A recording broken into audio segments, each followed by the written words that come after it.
I'm Brian Hensley with Intego Financial Group. The past few weeks I've been writing down some of the great questions clients ask me or email me. I pulled a few of the tougher ones and thought we could talk through them one at a time. One question I noted came from an individual that saved for retirement using 401ks at work, but they've moved jobs several times, so they currently have 2 or 3 401k plans at different locations. The question was, is it better to leave investments at past employers or to consolidate them? It really depends on your comfort level with investments. Some employers' plans are quite wonderful. They have low fees and lots of options for investments.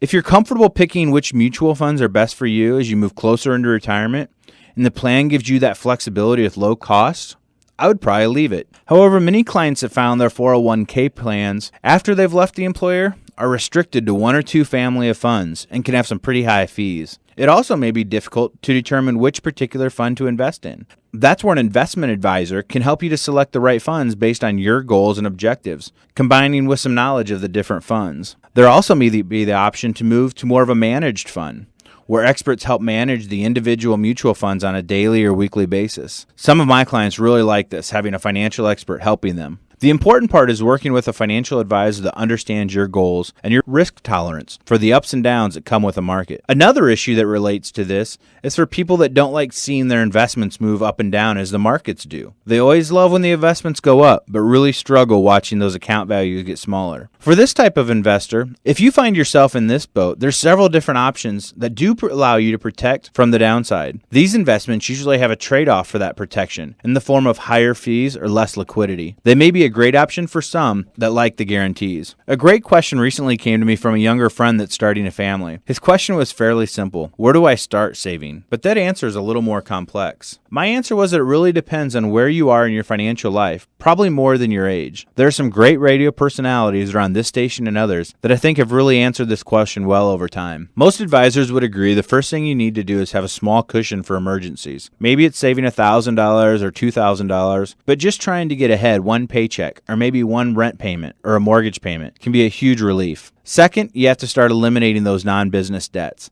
Think about your credit cards, other bills, and student loans. It's also important to have some term insurance to protect your family if you have a spouse or kids that rely on your wages. Next, I usually start moving clients toward retirement savings and increasing their emergency funds. This is where it really starts to vary based on age and goals. Maybe it's using a 401k at work, a regular IRA, or a Roth IRA, but starting to save for the later years in life can really pay off. Once we're putting 15 to 20% of our savings for retirement away, that's usually when we turn to other options, such as 529 college plans for children or grandchildren, or even start looking at making extra payments on the home. These are really hard things to get guidance on because everyone's case is special. There may be children that need extra financial help or special plans and goals in your family. Again, I recommend you sitting down and talk with a financial planner. That leads to the final question that often never really gets asked, but I know people are thinking it. And that thought is that they don't have enough money to justify working with a financial or investment advisor. I know from my own practice and that of people that I work with, we really enjoy helping families. I always tell people, don't worry about your situation, that we've seen it all, and go in and pick our brains. If they can help you, they will. And if they can't, they'll let you know that as well. Thanks for joining me this week, and let's start a conversation to see what questions you might have.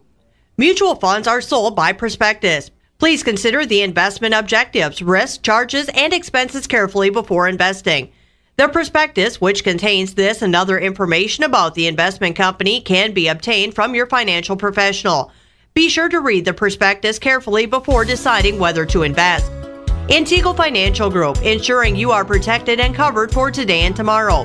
Call us today at 874-3419 or visit us online at integofinancial.com. Brian Hensley is an investment advisor of and offers securities, investment advisory services, and financial planning through MML Investor Services, LLC, member SPIC, supervisory offices 401 Southwest Water Street, Peoria, Illinois.